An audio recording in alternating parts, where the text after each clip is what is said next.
So thank you to Doug and his team for putting together such a powerful piece. The reason that we're here is to serve the 6,350 children that come from the 9 municipalities that we serve. The work is tough, the work is hard, and it's easy to sometimes lose your focus. But we have to make sure that we're always refocusing on the students that we serve. And the 1 second of every day, it can be a reminder that the reason we're here are the students from these communities, and the reason we all have jobs, the reason why this community is going to prosper is because of the students that are sitting in the classrooms each and every day. We have a vision in the district, which is to develop leaders prepared to lead lives of personal integrity and fulfillment. And it's a lot of the adults that are in this room, along with the other 785 staff members that work with our children each and every day that can make that vision a reality. So thanks to Doug and his team for reminding us why we do what we do. In about the next 35 or 40 minutes, I'm going to give you a snapshot of this year. Some of the successes, some of the opportunities, and then towards the end a chance for you to ask some questions. So Doug and his team and I meet on a regular basis on this content, and he's put it together in a form that I think flows pretty well. So the conversation about accreditation in the Ritenour School District, this community expects, requires this school district to remain fully accredited. We've seen in some of our neighboring school districts the impact of when a school district loses their full accreditation. In the last few years, we've seen the impact on the Normandy School District. We've also seen the impact on the Riverview Gardens School District. So to give a shout out or some kudos to those two school districts, with strong leadership, with teacher leadership, both the Normandy and the Riverview Gardens school districts are making significant gains to the point that this summer it is expected that the Riverview Gardens school district will regain a provisional accreditation because they are on the way, the path to improvement. It's reported also that the Normandy School District is on the path to improvement as well. And so while the Ritenour School District remains a fully accredited school district, we do have some opportunities. One of those opportunities is around student attendance, especially at the high school. Our target is 90% student attendance 90% of the time. And so the old measure was always a rolling average. So you had to have an average of 90% attendance for the year. With the new metric of 90% of the students have to attend at least 90% of the school days, that metric raises the bar. And at our elementary level, we're able to achieve the target. At our middle school level, we're able to come close to the target and get quite close. But the reality is at the high school level, we're far from the target in terms of student attendance. And so the high school has been working very hard to increase student attendance. Strategies such as taped wake-up messages from the current principal, Mr. Gary Spiller, that go off at 6 a.m. in the morning or 6:15 in the morning, encouraging students to get to school, are some examples of some of the out-of-the-box thinking that some of the professionals have been using. So while student attendance is not a threat to our accreditation, it is an opportunity that we all have to partner together around to improve. So the accreditation model is on a 100% scale. Based on our performance last year, we are at 79.6% of all total possible points. And so that takes into account students' academic performance, and that's measured on the MAP and into course exams. It also takes into account their college and career readiness scores, as well as student attendance. So based on our trend data this year and the way that we're tracking, we do expect to see some gains in our APR score this year. We're tracking towards some modest gains because we won't know for sure until perhaps October, which is when we expect our MAP scores to be back. So as we're seeing some gains in our annual performance report, we're also seeing some increases in enrollment, especially at our elementary schools. So the trend data over the course of the last 15 years has shown that enrollment in the Ritenour School District has been pretty steady. Over the course of the last 5 years, we're starting to see that we have a real bubble that is forming at our elementary schools. And so to the point that each one of our elementary schools as of today has more than 500 students in the schools. And so that's the first time that's happened during my tenure as an administrator in this district, which goes back to 2002. So that trend of increased enrollment that we're seeing at the elementary school indicates that we're seeing young families move into this community. There's affordable housing stock. People have faith in the schools at the elementary level, and we're seeing this as a very attractive option for families. So we see a slight increase in enrollment for this school year, but at the elementary level, there definitely is a significant increase. So one opportunity when we get into the financial component of it here as well, we have been having the conversation about modular classrooms at each one of our schools. Currently, we have modular classrooms at Iveland Elementary. And based on the enrollment, we had looked at modulars at the other 5 elementary schools, but due to some financial constraints, we were unable to commit to having the modular classrooms at all of our schools. So instead, our administrators and our facilities department are working through plans to accommodate students for the coming year. But we definitely do have a space issue at our elementary schools. So going along with that, to maintain the trust with the community, we have to maintain trust in our the fact that we're being fiscally responsible. This is the 14th year in a row that Ritenour has earned the Meritorious Budget Award. That is tied directly to the work of our CFO. His name is Doug Baum and his team. So each of the last 14 years under Doug's watch, the district has earned the Meritorious Budget Award, which is an award that is a part of an application process. There is a review that's done before the award is administered. This past year, we again received a clean financial audit from a set of external auditors through Daniel Jones.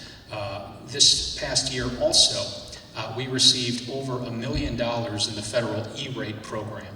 If you ever wonder where all of those taxes on your cell phone bills, where they go, it's the E-rate program to schools. A large portion of that helps to fund technology infrastructure improvements in public schools. And so in order to be a viable cutting-edge school district, we have to make sure that our technology remains on the cutting edge. Part of being financially responsible is making sure that we're looking and finding every opportunity to gain some funding to improve our technology infrastructure.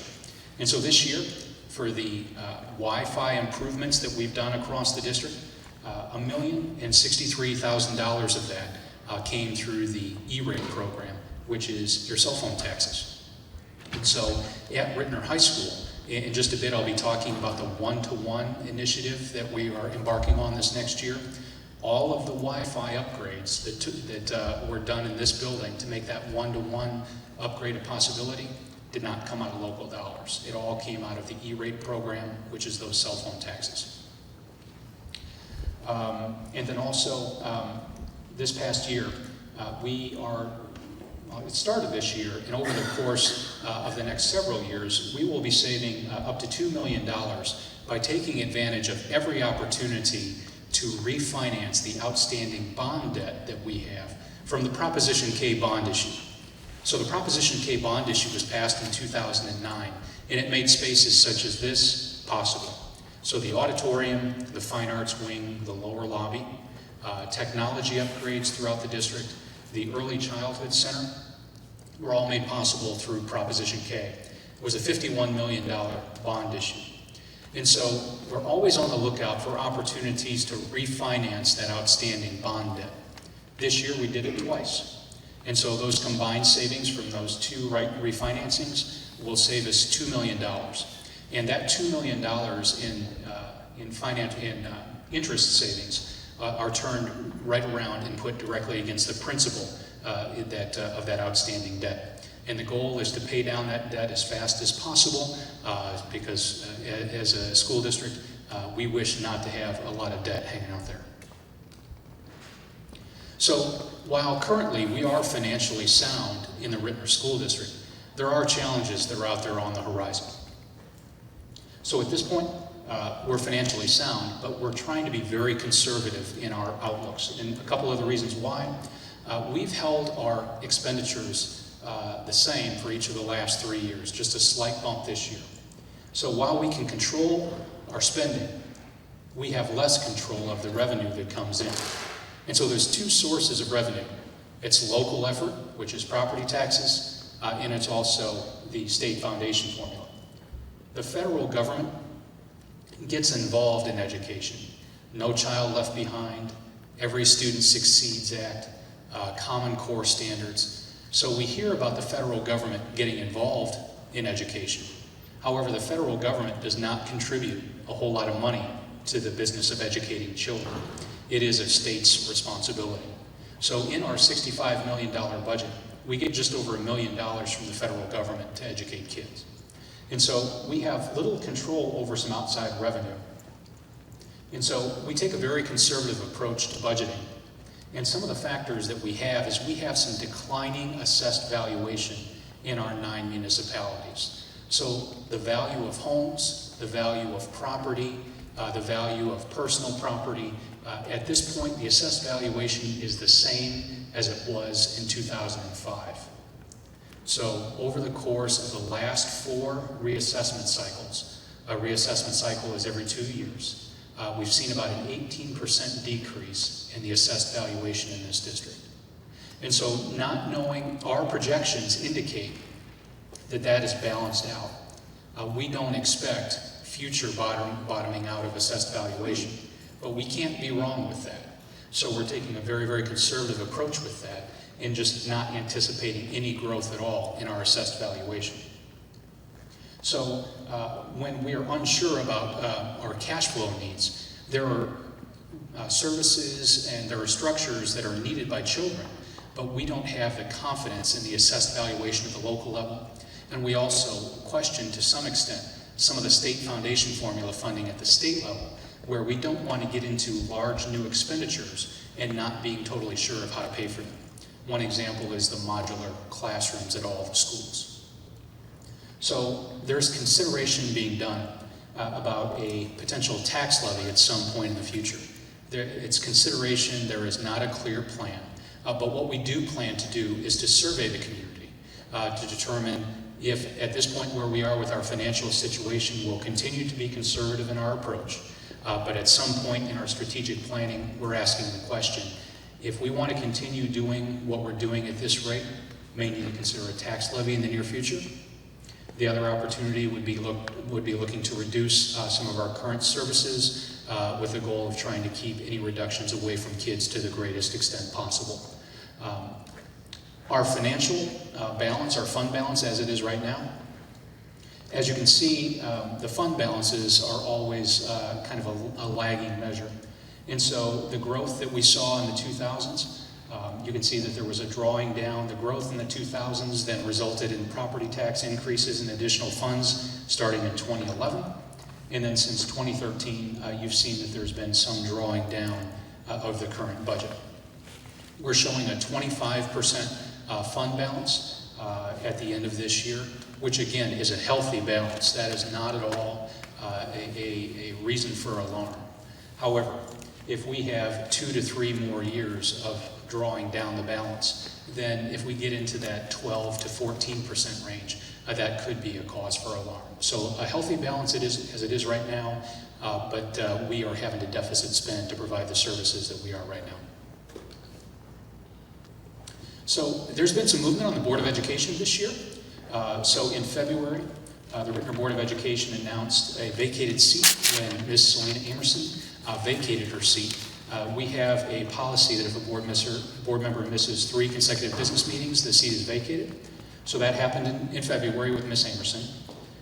This vacancy was filled at the April 14th meeting when the board appointed Dr. Brad Thomas to the vacated seat. Dr. Thomas didn't seek the election, but when the appointment came open, put his name in for the appointment, and he was reappointed.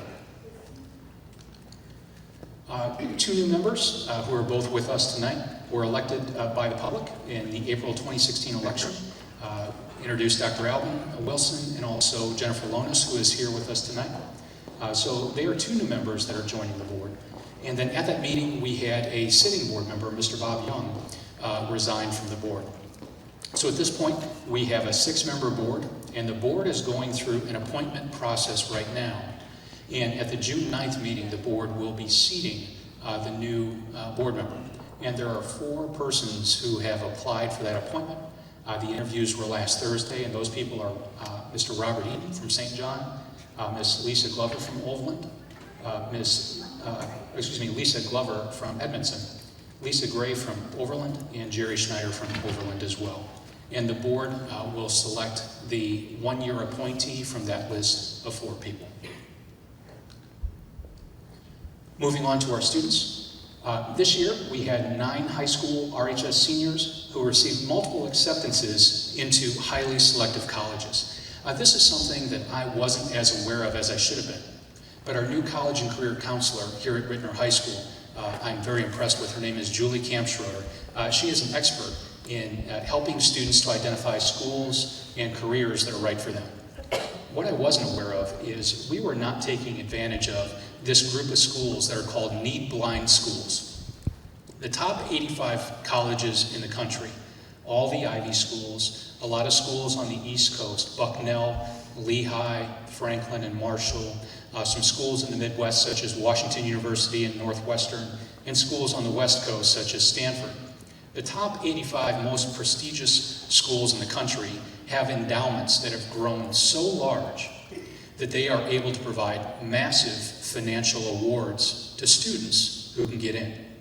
So the endowment at a place like Harvard University is something like $8 or $9 billion. And so I think it's the top 10 or 12 schools have endowments over $1 billion. And so these need-blind schools, if a family makes a combined income of less than $100,000 or in some cases $120,000 a year, if the student is able to get into the school, they're able to go there for free. And so we have an example of these 9 students that are getting into schools such as WashU with a combined cost of about $62,000 a year. One of the students is paying $350 a year. So this is something where our Ritenour students have an advantage over places such as Clayton and Ladue, an affluent student and affluent district. These need-blind schools, in many cases, students are paying the full cost to attend school. If we can get our students, if they have a combined family income of less than $100,000 or $120,000, which is a good combined family income, we can get kids into schools and we can have almost 100% of their need met. And our new college career counselor, Julie Kampschroeder, does a fabulous job of matching students up with these schools. We have a junior, his name is Jeremy Smith. He's been named as a Questbridge College Prep Scholar, a program that recognizes high-performing juniors, provides them with mentoring and programs that lead to top-tier universities. Jeremy's already been very outspoken. His goal is MIT, and with the first ACT test that he's taken, he's a strong candidate to get into MIT, which their average acceptance rate is below 8%. High school senior Maya Askew earned the 2016 SSD Rosemary Zander Award for overcoming communication challenges and becoming an honor roll student. So our outstanding students at Ritenour High School are those leaders that we're developing for the community. This year there were a total of 13 Ritenour High School students that maintained a cumulative GPA of at least 4.0 throughout their entire high school career. So there's a good bit of competition at the top of the class. In fact, the valedictorian, salutatorian decision wasn't made until Friday night. And it was said that it had to go down to hundredths of a percent to determine who the valedictorian and who the salutatorian were going to be. So we had 13 Ritenour High School seniors that were above a 4.0 with their weighted classes that will be going on to top flight schools. Also, we had a group of female students, 7 graduating seniors received the College Club of St. Louis scholarship. In total, as of 2 weeks ago, the 2016 class from Ritenour High School had earned $5.7 million in scholarships. That number will grow by graduation, which is this coming Saturday. More examples of our outstanding students. We try our best to get our students involved in activities both in the district as well as outside the district. We had 3 students earn state recognition in the Dr. King Essay Poster Contest sponsored by the NEA. Also, at the bottom of the slide, we had 2 seniors, Twee Bui and Marilyn Nguyen, who received recognition as in the Missouri Scholars 100. It's a program that recognizes the top 100 scholars in the state. Moving on to our Media Convergence program, We had 4 students in our Media Convergence program that received national recognition in the IBS program, the Intercollegiate Broadcasting Scholars Program. That was in New York City. And I had the honor of being with a group of high school students when we made the trip to Columbia. So back in March, I traveled with a group of about 10 Media Convergence students and Jane Bannister, who's here with us tonight and is a teacher in our Media Convergence program, to see these students receive a total of 32 awards from the state-level MIPA organization for excellence in student journalism and student media. And I have to tell you, being in here on the ground floor of the creation of this Media Convergence program, and to see the vision that Jane has for the program, to see the vision that Mike LaChance has had for the program and Renee Rockwell, it was very heartening to see that the students who now participate in the program are able to reap these awards along with kids from North Kansas City, kids from Blue Springs, kids from Clayton. We have a top-rate nationally recognized Media Convergence program, and it's all because of the staff that work every day with our kids. So moving on to athletics, we do believe that athletics and activities are a key piece of the conversation to make sure that we're developing leadership. This is the first time that we've had a Ritenour High Husky signed to play collegiate basketball anywhere in more than 10 years. So Furman Jeff is going to be playing at community college in Illinois, and his goal then is to play Division I basketball after playing at a community college. We also have had a number of other graduating seniors who are going to be playing at the next level. And then Jody Wagster, the baton twirler at Ritenour High School, earned the Missouri State Champion Baton Twirler Award in 3 separate competitions. So an example of Ritenour High students excelling not just in the school, but also in competitions outside of the school. Continuing on with our amazing athletes at Ritenour High School, the high school Husky softball team won the district championship for each of the past 2 seasons. Their coach, Denise Harper, has been a long-time valued employee at Hague Middle School, where she's taught physical education. Denise is retiring at the end of this year. She's put in 35 years here in the district, and she will be moving on into retirement. So we are actively working now to identify that next softball coach that will take the kids to the next level. Ellen Kim, our high school varsity girls volleyball coach. This is an award that the students have achieved each of the last several years. The volleyball team, the girls volleyball team at the high school, has consistently had the highest GPA, and it was honored this year by the Missouri State High School Athletic Activities Association for having a team GPA of at least a 3.0. We have 3 students from the football Huskies that are going to be playing at the next level, 2 at Missouri Valley and 1 at Lindenwood University, which is a Division II school. And then finally, Hebron Torres signed to play soccer with St. Charles Community College, and Hebron was our Scholar Athlete of the Year that was written up in the Post-Dispatch. So we have award-winning athletes. We also have award-winning schools. Doug Baum, who achieved the Meritorious Budget Award, also was selected by the North County Incorporated organization to receive the North County Public Service Award for his 20 years of service here in the Ritenour School District. Ms. Chantel Mason, who teaches 3rd grade at Iveland Elementary School, was selected as one of the PBS Digital Innovators this year. She was chosen to represent the state of Missouri as part of the Lead Digital Innovator Group, and it's a group of educators across the country who are recognized for innovation and incorporating technology into their teaching. And so Chantel, along with Dr. Rena Hirsch, who is here with us tonight, have struck out and have started this professional learning network, which uses Twitter. Does anybody in the room here use Twitter on a regular basis? Okay. Well, it's an opportunity. I saw a lot of Ritenour staff raise their hands for Twitter, but not a whole lot of everybody else. It's an opportunity, if you have not joined the Twitter sphere, to get out there and I see some of the resources that are available for parents, for educators, for learners. And so Dr. Hirsch, along with Chantel Mason, have started a professional learning network. It's on Wednesday evenings at 8:30 in the evening. And so you would think that all teacher learning, all educator learning happens during the school day. but the reality is there's so much going on during the school day, taking care of students, taking the next step, that teachers are taking advantage of any time possible to take their learning to the next level. So, kudos to them for starting this, for showing some leadership, starting this learning network. I'm excited to see what it can become. Also, more award-winning schools and staff.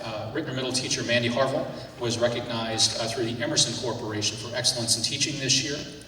Also, Doug Bray and his team were recognized by the Missouri School Public Relations Association for excellence and creativity in their publications.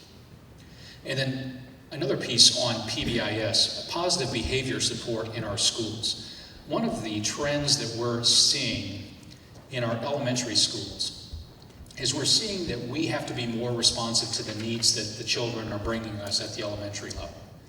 And so in order to identify what those needs are, we have to have strong universals. It's what we say we do and what we do in every one of our schools.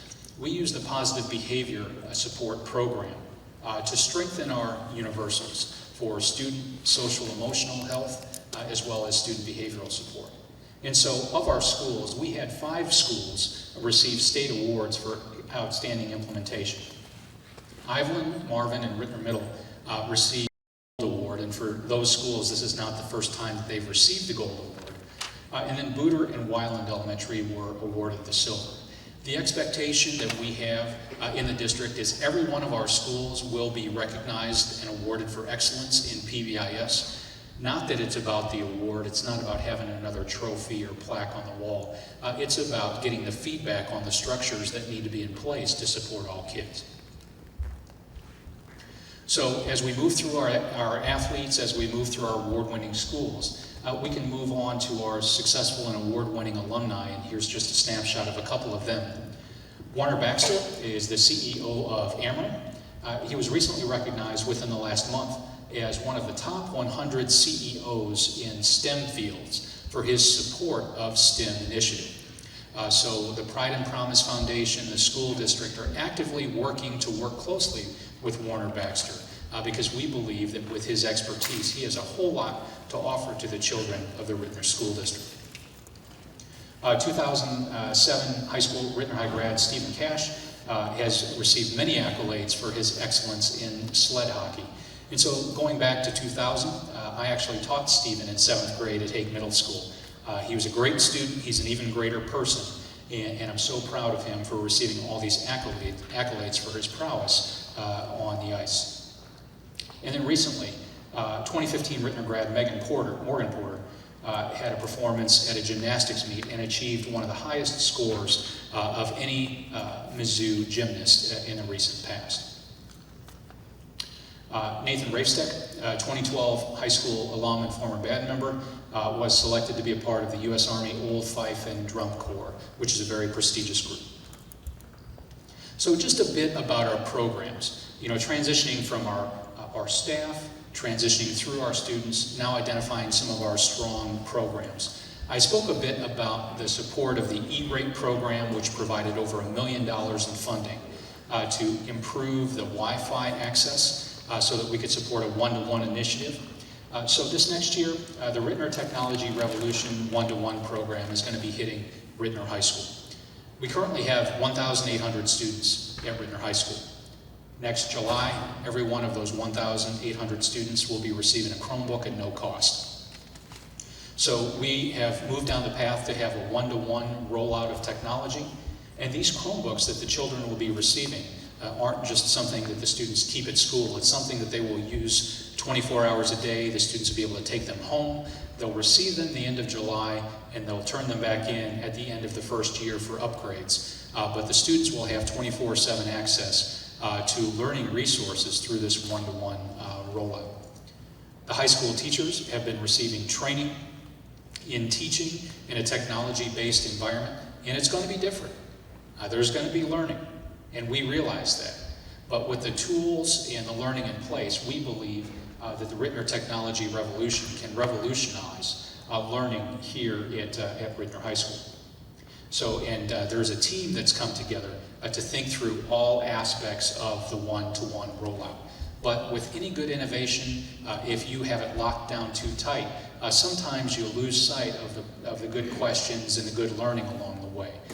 So from my perspective, this one-to-one team, there's been good, thoughtful dialogue around the rollout, but there's also some room to make sure that we're taking advantage of the best thinking of the group. One example of where this one-to-one rollout will support students is this Project Lead the Way program in the district, and especially at Ritenour High School, has really been a model program. And so the fact that every child will have a Chromebook to bring to the table for their pre-engineering classes will help us to take it to the next level. So we held our 7th annual Engineering Week back in March. This year we had 240 Project Lead the Way students from the high school, Hague, and Ritenour Middle School participate. One of the key events, or I think that my favorite event in the E-Week is the boat races. So we have teams of students that come together and build cardboard boats, and they have to race them down and back a length in the pool downstairs. And so it's always good fun. There's some engineering that goes into building the boats, but some of the boats just turn into some cardboard and a whole lot of duct tape. And so there's not a whole lot of engineering that goes into that. But it's good fun, and it also gives students the opportunity to work as a group. So we held our first ever STEAM night. STEAM is an acronym for Science, Technology, Engineering, the Arts, and Math. So we have a STEAM initiative in the district where we're focusing on helping kids to identify where they can integrate science, technology, and engineering skills, and how creativity and math can all be interwoven. And so there was a STEAM night that was held earlier this year, and the first time we held it, we had 630 people turn out for the event. We had representatives from every one of our 10 schools attending.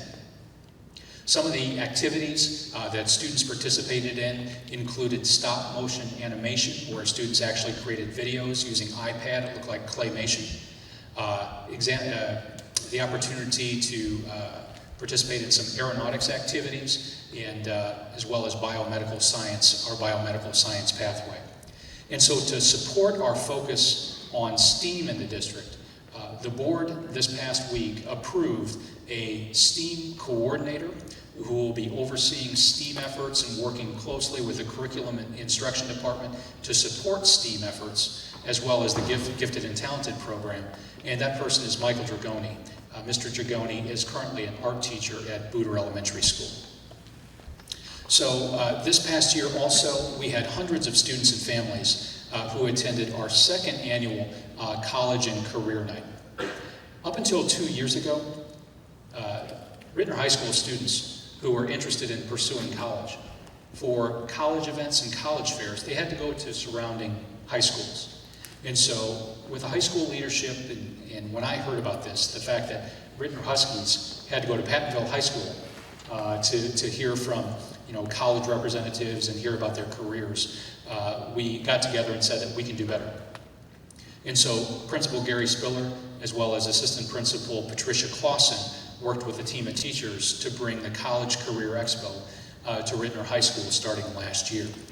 So this year there were more than 55 schools that attended, and we had attendance rates of about 400 students. There is a new focus on college and career readiness at Ritenour High School, and the mantra is that we are preparing every child for success in college and career, but we realize that every child is not going to pursue college. They can choose one of the 3 E's. If they don't enroll in college, they can pursue an enlistment in the military, or they can pursue employment in the world of work. If we're preparing every child to be successful in college, if they choose enlistment or employment, they'll be successful in that endeavor as well. So this past, the musical, the Hairspray musical that was held this past April, from my perspective, it's the best performance that's been put on in this theater yet. We had a collaboration between our musical theater choir director as well as our drama teacher, and with that, the Broadway musical Hairspray was put on. It was a fabulous performance. Just a reminder, we encourage you all to come out to the musical performances. Tickets are free. There is no cost to attend unless you choose to purchase a reserve ticket, but all the performances are now free. And one of the other programs of note is the new International Welcome Center that we started in August. There are 2 international welcome centers in the whole St. Louis area. St. Louis Public and Ritenour. So our data shows that we are having a whole lot of students, especially at the secondary level, that are coming from other countries, and they're in the country less than a year. And so this program started around the needs of a single student. And so Julie Hahn, who's one of our assistant superintendents, and I were having a conversation last March. And there was a student over at Ritenour Middle that every day after school, the child would be outside of the school on his bike, just hanging out on the corner. And so the first time Julie and I saw the student, his name is Nelson, we waved to Nelson. But he was there 5 days continuously. And so day 3, we stopped to talk to Nelson. Nelson didn't have a command of the English language. And so the 4th and 5th day, with the support of a translator, we started learning of Nelson's story. It turned out that Nelson was from Honduras. Nelson made his way to the Ritenour community. His mother was already up here working in the hotels up by the airport. The rest of his family had been killed in Honduras in the strife. Nelson rode on top of a train from Honduras the entire length of Mexico to the U.S. Nelson then, when he got from Houston up to the St. Louis area, at 14 years old, he had stopped going to school in the 4th grade. And so we had an option. We could put Nelson where he was academically, which would be a 14-year-old in with a group of 9 and 10-year-olds. But you also have to think about the child's social, emotional development, and really you have to be respectful of children. And so we said, if this is Nelson's story, I wonder if there are other students that have a background that's similar to Nelson. And unfortunately, we found out that we immediately had 19 more students that were high school age, that had no English language, that were in the country less than a year, that could benefit from a new program. And so we started the International Welcome Center in the north wing of Hake Middle School. Students that were 14 to 18 years old, that were in the country less than a year, that needed support with the English language as well as academic skills to be successful at the high school. We identified 19 students, and we started the Welcome Center at the north wing of Hake. The goal was to support the students to the point that we could transition them back to Ritenour High School so that they could achieve a level of success. Our goal is to make sure that every child graduates Ritenour High School. And we knew that without intervention, significant intervention, some of these students were not going to make it. So over the course of the year, students were transitioned back to Ritenour High School, and we saw such success with the program that we're expanding it to middle school this next year. So not just the high school, but also both middle schools. If there is a student that is 6th to 12th grade, that is an immigrant that comes to the country, is in the country less than a year, needs significant language support, they'll be a student in our International Welcome Center. Our goal is for the student to spend a semester or 2 at the center, help them with language skills and academic skills so we can transition it back to our 2 middle schools. We'll be starting the next year off with 40 students in our International Welcome Center. It's 1 of 2 in the area. So also moving further down the path of STEAM, we had students that are beginning to write code for computer games. This isn't just happening at the high school, this is happening at the middle schools as well as the elementary schools. And then we're really beefing up our computer science programs at the high school. With our Project Lead the Way program, we're adding computer science classes, and we're also adding a cybersecurity class, which is a direct path to a career. And we have 2 of our Ritenour High School students that are pursuing degrees in cybersecurity upon graduation. This year we also had, for the first time ever, 3 Ritenour High School students take the AP Computer Science test, a very rigorous exam. The goal on an advanced placement test is to score a 3, 4, or 5, because those students then can earn college credit at the high school level. We're always seeking positive press. Here are an example of a couple of the headlines of positive press that we received this year. The Student Summit on Race. Going back to the unrest starting in 2014, Ritenour students, Ritenour staff, and this community have been on the forefront of helping students and adults to have conversation about the difficult topic around race relations in the St. Louis area. And the strategy that's being used is to develop leadership in students so that students can guide that conversation.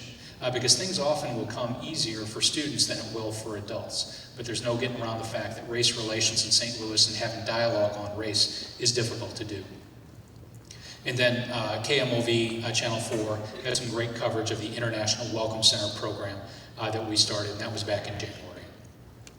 So Mary Nichols, one of our representatives, is a regular attendee of our Legislative Advocacy Committee. This is a group that's separate from the Board of Education that is built in to inform the district, to inform the board about community wants, community input on all legislative matters. This year in Jefferson City, it's been a bit quieter, which has been kind of strange compared to the last couple of sessions. But it's been much quieter this year. But the fact that we're actively seeking community input in the legislative process makes us unique.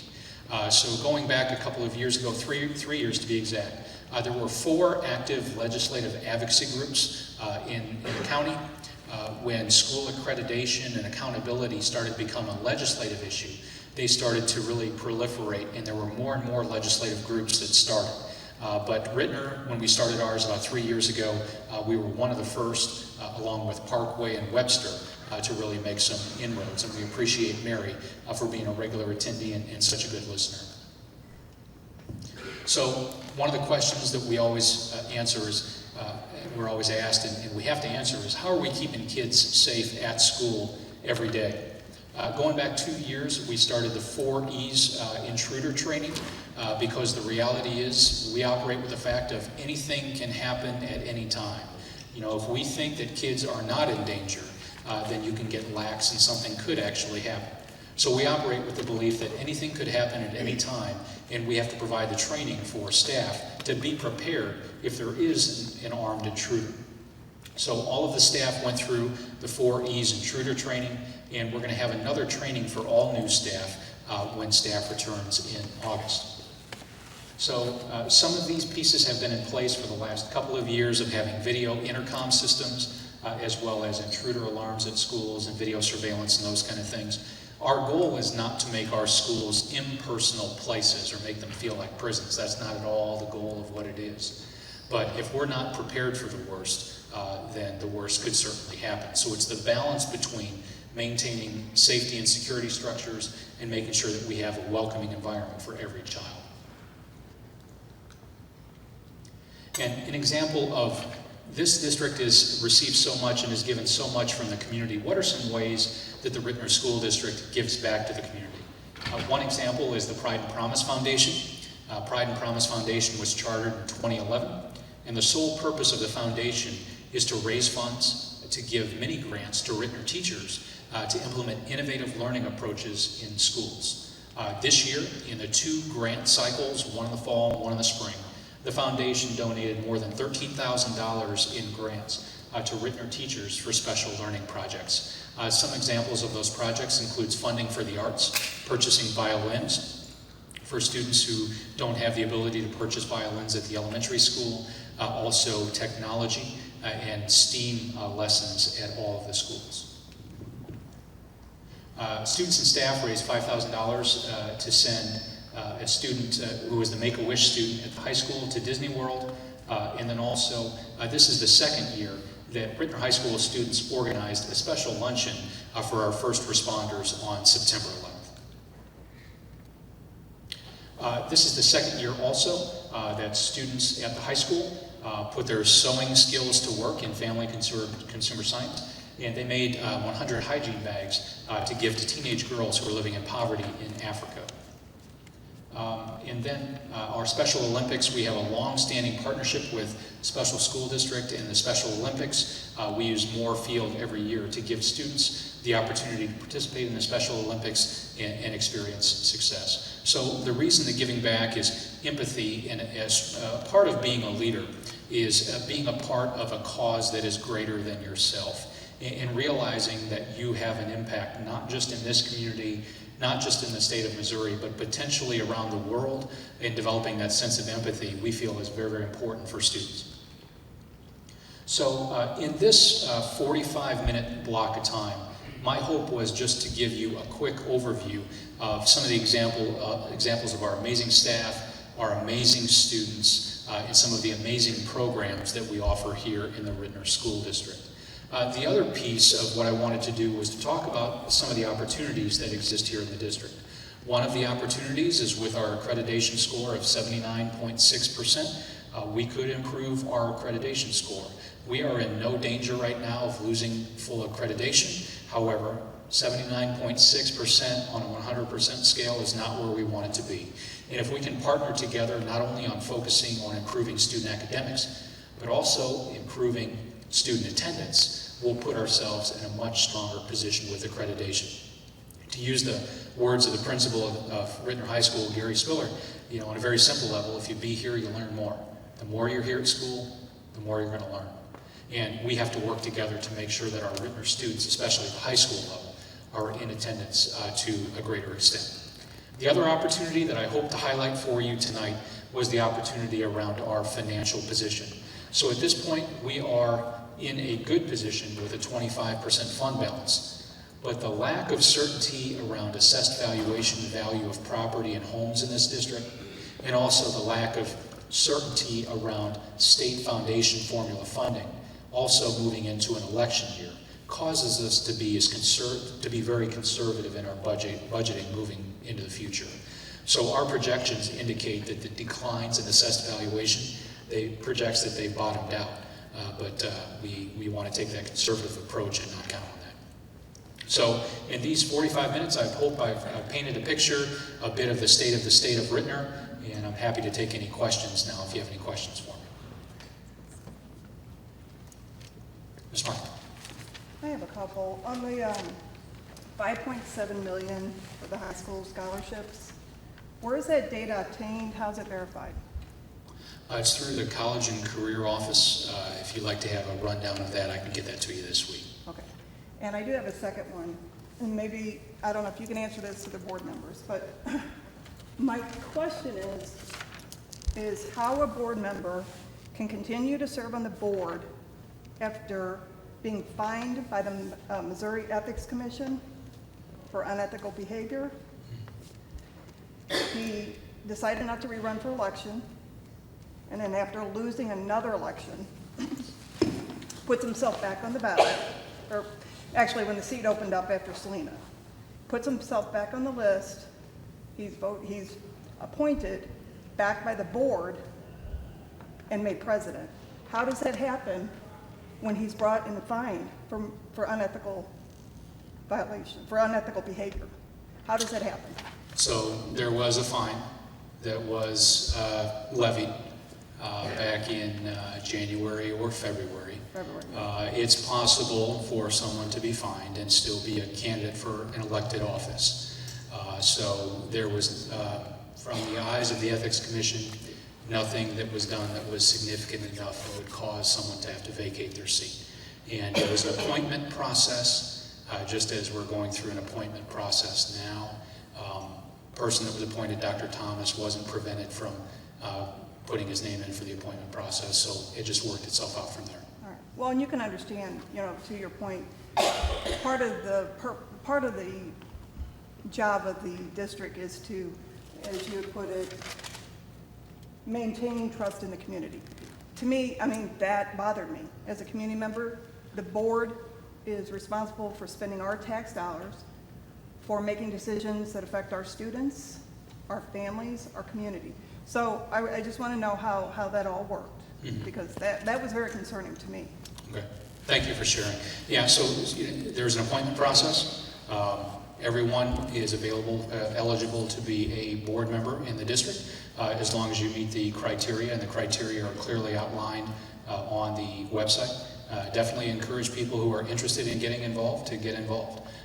Believe that we've got two very, very strong board members on who are elected, and Dr. Alvin Wilson and Ms. Lonis, and it's a group of people that I appreciate the fact to serve with all of them every day. Other questions? Sir. I was wondering what position the school board's taking on the restroom issue that has came up, that has been levied from the federal government. So the question is about the transgender issue. The school board has not taken a position on it at this point, and there are very few school boards that are taking a position on it at this point. At this point, we are working through it on a case-by-case basis. What we do not want to be, what I do not want to be, is to be a part of a test case. You know, we have enough things to spend money on. There are a lot of interest groups that are looking for a district to be the test case, to be the first group to establish policy and then to get drug into court to establish all of the case law around the transgender debate. What we're continuing to do as an administrative group is we're studying the issue, we're having dialogue about the issue. We just had a meeting this past Friday morning. It was the Legislative Advocacy Committee, where one of our assistant superintendents, Julie Hahn, came in and spoke to the Legislative Advocacy Group about the transgender debate. We want to make sure that we can educate the community. The schools are a extension of the community. To Ms. Markley's question, we want there to be a sense of trust with the district because we're an extension of you. This transgender debate is, again, it is a difficult issue. People have opinions on either side of it, and nobody's wrong. So the guidance from the federal government, we're still looking to see what does that mean for us before we'll take any direct action as an organization. Actually, I have one more. Last year, I believe you said that we were unique, our school district, and that we didn't have a majority on our demographic. I believe you said last year it was like 40 white, 40 black, 20 Right. Asian, Hispanic. Right. Has that changed for this year? So what Ms. Markley is speaking to is we are the one school district in the state of Missouri out of 520 that doesn't have a racial majority. So the thing, when that data was shared with me, it was actually shared with me by Governor Nixon. Out of 520 districts, there's only one, and it's us, that doesn't have a racial majority. The numbers are pretty much the same, pretty close to the same, about 38% white, 38% African American, somewhere in the neighborhood of about 18 to 20% Hispanic. But out of 520, you know, we're the only one that has some level of a plurality where there's some level of balance between the races. So it's about the same. All right, thank you. Any other questions? Ma'am? I guess I have a question and comment. So we've made some pretty significant gains with the robotics camp. Yes, ma'am. Why was that ever thought about for actual summer camp? Have we talked about that? Or robotics and STEM, all of that for actual summer camp? And also for enrichment courses? Mm-hmm. So the robotics camp, there's a spring break robotics camp that we started 2 years ago. We've had great success in these 2 years. The robotics camp is to keep kids engaged over that week-long break, and we have robotics that's offered after school at our elementaries. We're looking for funding to be able to move more of the robotics into during the school day at the elementary. But we have to be conservative in our approach because it's not just a one-year endeavor. If we're going to push robotics into every school, every day, then we have to make a longer-term commitment than just a year. So the question was about the summer school program. Right now, our summer school program is around remediation and trying to remediate students that have needs in reading and in math. We've not expanded it to the summer yet, and it's financially, it's something I would love to be able to do. I'd love to make it happen. It would make a whole lot of sense. We just have to make sure that we have a funding stream that would support it, not just for next year, but for many years to come. So could we ask parents to pay for like a summer camp? So one of the things that we do is we've avoided asking parents to pay out of pocket for a lot of things because we believe that if it's something that the community has been so supportive of us, we have to give the community what they need. And so we've not asked them to do. We've tried unique creative ways to get kids involved in robotics and STEAM in the summer. And one example is we have a partnership with Maryville University where we have sent, Mike, was it 50 students, 40 to 50 students? 40 to 50 students. Each of the last 2 years, we've sent 40 to 50 elementary students out to Maryville University to spend a weekend on campus participating in a robotics camp out there. It's through a partnership with Dr. Steve Coxon who runs the Gifted and Talented Education program out at Maryville. So not only do we get the students out to Maryville at no cost, we also provide bus transportation at no cost for them as well. And so it's only 40 or 50 students. They have a great experience. We need to expand that kind of opportunity for more kids. Sir? Perhaps you already said this. I wasn't here. I couldn't hear that. Out of the information, about 9 students from Ritenour High School that they got a multiple acceptance from different colleges. Now, my question is, understanding that not everybody wants to go to college, you say that, or perhaps somebody wants to go into the workforce, but what is the ratio of students that they do go to college from Ritenour High School?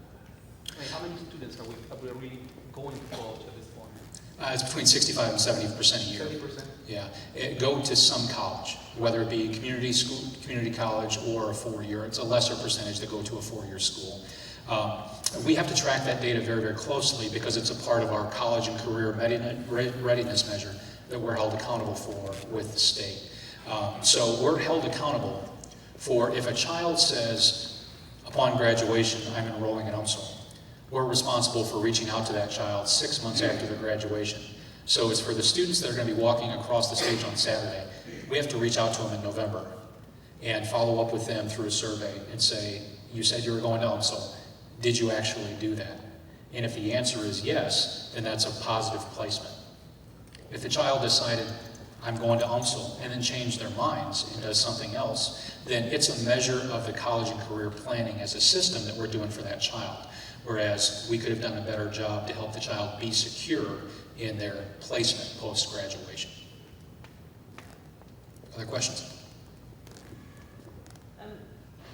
Is there any plan to increase engagement or pride in the school district? I mean, I know this is to kind of put the word out, but you know, there's like a couple dozen parents here and even fewer teachers, and I feel like a lot of the community is not engaged or is not proud of the school district. I mean, what are, you know, additional plans, and the teachers even, you know, they come, they go to work, you know, but there are some really excellent teachers, but the majority is like, I'm gonna come, I'm gonna do my job, I'm gonna go home, I'm not, you know, here to support the students or.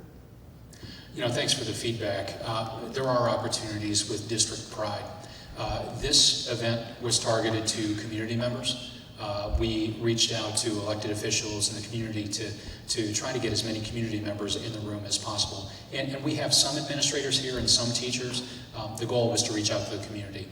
Through Doug Bray's office, we can step up our messaging to improve the level of pride in the community. One example at Hague Middle School, one of the things that Principal Dr. Hopper at Hague Middle School noticed upon stepping into the building was seeing orange and black on a more regular basis around the school, getting the Hague Pride motto visible, you know, getting examples of success in the school, in the school space to be more visible by people.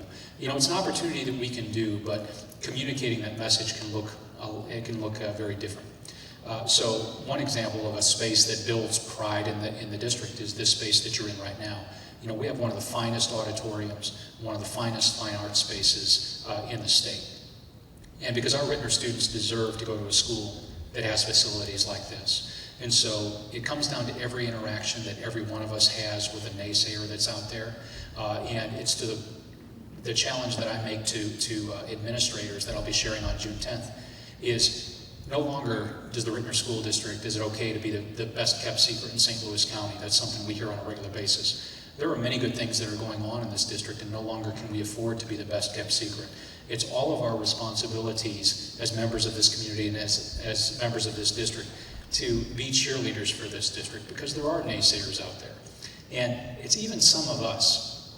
I'm challenging the administrators on June 10th that every time you hear that message and joke of, well, I'm not very good at math, I went to Ritenour High School. You hear that, and people saying that in a joking manner, and they often don't mean anything by it. But the more you hear something, and the more you don't step up and push that back, the more that belief is able to fester. And really, it's our responsibility to do better, but it's everybody in this district's and community's job to do better and push people back. If somebody makes a statement like that in joke, you say that's not okay. You know, we're about building pride in this community, we're about the orange and black, and we need to band together to make sure that this community and district stays strong. Other questions?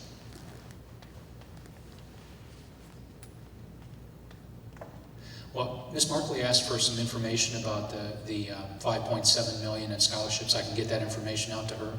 If there's other questions that you have, you feel free to email me and I'll do my best to get the information to you. Would love your feedback also. I committed to this being in an hour and I think we're beyond that right now. If you want to email me any questions you have, I'd be happy to respond to you in a quick manner. We've got some refreshments, some lemonade and water and cookies, if you care for that. And I just want to say thank you for being a part of this and caring enough about the district to not only attend and get information, but ask some pointed questions that'll help us get better. Thank you all.